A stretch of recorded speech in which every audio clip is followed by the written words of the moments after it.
Sir, good afternoon. Good afternoon. What is the history of moksha with an example?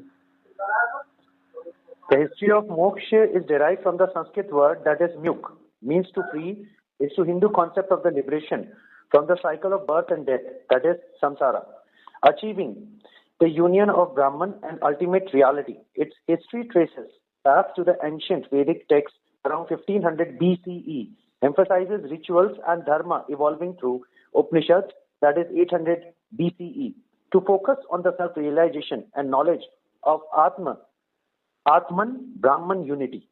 This is the Bhakti movement, which is in the 7th century, that is CE, later popularized devotions as a path of moksha. Example, in the Bhagavad Gita, Krishna guides Arjuna towards moksha through selfless action, that is Karma Yoga, and devotion, that is Bhakti Yoga.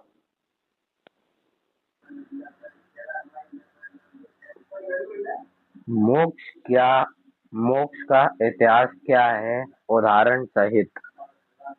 देखिए, मोक्ष संस्कृत शब्द है जिसका मुच्छ बनते हैं यानी मुक्ति, यानी व्युत्पन्न यानी जन्म और मृत्यु, संसार के चक्र में मुक्ति का परम सत्य एवं ब्रह्म सत्य मिलना, ये हिंदू अवधारणा में कहा जाता है।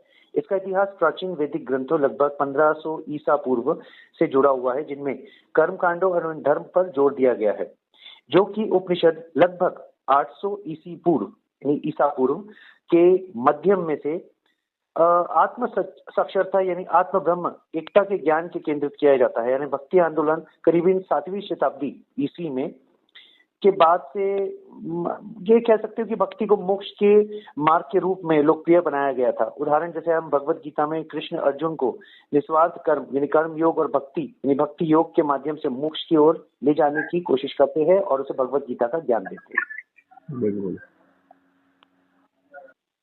ठीक है सर, आपने एक नया मुझे वो दिया,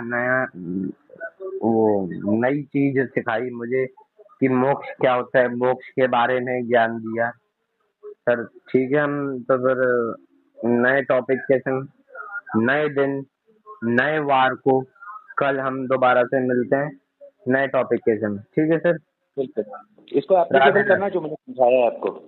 ठीक जी सर, जी जी, राधे राधे।